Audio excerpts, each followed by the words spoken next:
Assalamualaikum warahmatullahi wabarakatuh.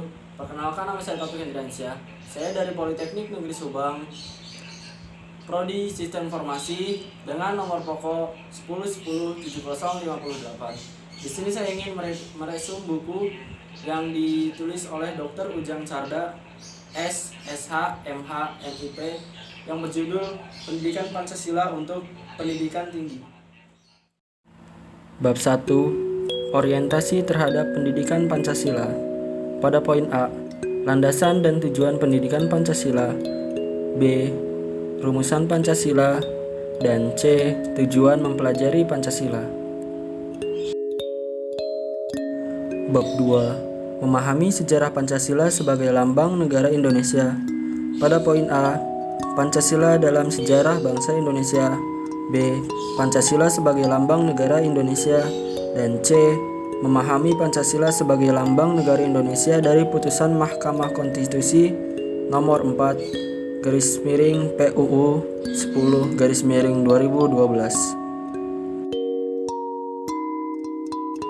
Bab 3, memahami Pancasila sebagai sistem filsafat. A, pengertian filsafat. B, pengertian Pancasila sebagai sistem filsafat. C, konsep dasar filsafat Pancasila. Dan D, landasan filsafat Pancasila. Bab 4, memahami Pancasila sebagai sistem nilai, etika, dan norma. Pada poin A, pengertian nilai, etika, dan norma. Poin B, Pancasila sebagai nilai dasar fundamental bagi bangsa dan negara. Bab 5, memahami muatan sila-sila dalam Pancasila. Pada poin A, hakikat nilai-nilai yang terkandung dalam Pancasila. B, isi arti materi muatan sila-sila dalam Pancasila. Dan C, refleksi nilai-nilai keislaman dalam Pancasila. Bab 6, memahami Pancasila sebagai ideologi bangsa dan negara. Pada poin A, pengertian ideologi. B, makna ideologi bagi bangsa Indonesia. C, perbandingan ideologi Pancasila dengan ideologi lain.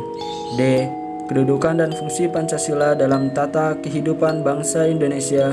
Dan E, memahami makna Pancasila sebagai ideologi negara dari putusan Mahkamah Konstitusi nomor 100/PUU 11/2013. Bab 7, memahami demokrasi Pancasila. Pada poin A, perkembangan demokrasi di Indonesia. Pada poin B, konsep demokrasi. Bab 8, memahami hak dan kewajiban asasi manusia dalam Pancasila. Pada poin A, sejarah perkembangan hak asasi manusia. Pada poin B, istilah dan pengertian hak asasi manusia. Pada poin C, macam-macam hak asasi manusia. Pada poin D, pemahaman hak dan kewajiban asasi manusia dalam Pancasila. Bab 9, memahami Pancasila dalam sistem ketatanegaraan Indonesia. Pada poin A, isi arti Pancasila dalam pembukaan Undang-Undang Dasar 1945. Pada poin B, isi arti Pancasila dalam pasal-pasal Undang-Undang Dasar 1945. C, kedudukan pembukaan Undang-Undang Dasar 1945. D, hubungan pembukaan dengan pasal-pasal dalam Undang-Undang Dasar 1945. E, hubungan antara pembukaan Undang-Undang Dasar 1945 dengan Proklamasi 17 Agustus 1945. F, perubahan Undang-Undang Dasar 1945. G, struktur ketatanegaraan Indonesia setelah perubahan Undang-Undang Dasar 1945. Bab 10, refleksi Pancasila sebagai paradigma reformasi dalam kehidupan bermasyarakat, berbangsa, dan bernegara. Pada poin A, pengertian paradigma. B, Pancasila sebagai paradigma pembangunan. C, Pancasila sebagai paradigma reformasi. D, Pancasila dalam paradigma kehidupan kampus.